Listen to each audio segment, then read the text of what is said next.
جب ہم تاریخ کے عظیم ترین رزمیہ ادب کی بات کرتے ہیں تو ایک نام سب سے نمایاں ہو کر سامنے آتا ہے: مہابھارت۔ یہ صرف جنگ کی کہانی نہیں بلکہ انسانی زندگی کا آئینہ ہے، جس میں فرض، خواہش، طاقت، غداری اور سچائی سب شامل ہے۔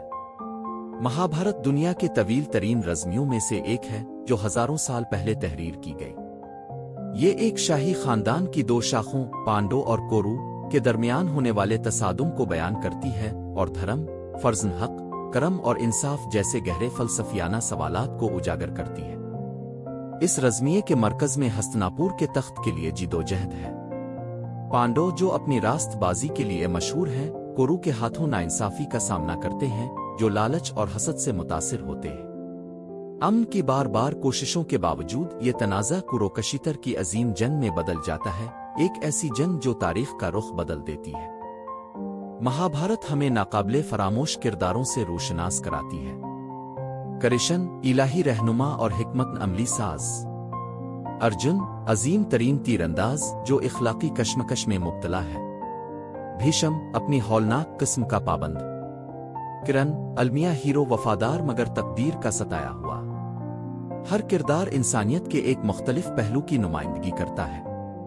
کوئی مکمل طور پر نیک نہیں اور کوئی مکمل طور پر بد نہیں۔ جنگ کے آغاز سے پہلے ارجن شک و تردد میں مبتلا ہو جاتا ہے اور لڑنے سے انکار کر دیتا ہے۔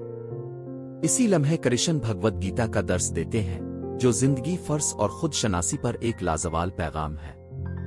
اس کا پیغام سادہ مگر گہرا ہے: اپنے فرض کو انجام دو مگر نتائج سے وابستگی کے بغیر۔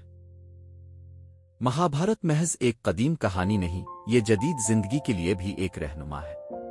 یہ ہمیں سکھاتی ہے کہ زندگی پیچیدہ ہے، اخلاقی فیصلے شاذ و نادر ہی سیاہ سفید ہوتے ہیں، حقیقی فتح طاقت میں نہیں بلکہ دانائی میں ہے۔ اسی لیے مہابھارت صدیوں اور تہذیبوں کے پار نسل در نسل لوگوں کو متاثر کرتی آ رہی ہے۔ مہابھارت ہمیں یاد دلاتی ہے کہ ہر میدان جنگ ہتھیاروں سے نہیں لڑا جاتا، کچھ جنگیں انسانی دل کے اندر لڑی جاتی ہے۔ جب تک انسان حق اور باطل کے درمیان کشمکش میں مبتلا رہے گا، مہابھارت ہمیشہ زندہ رہے گی۔ اگر اپنے مہابھارت کے اس سفر سے لطف اٹھایا تو مزید ایسی کہانیوں کے لیے لائک کریں، شیئر کریں اور سبسکرائب کریں۔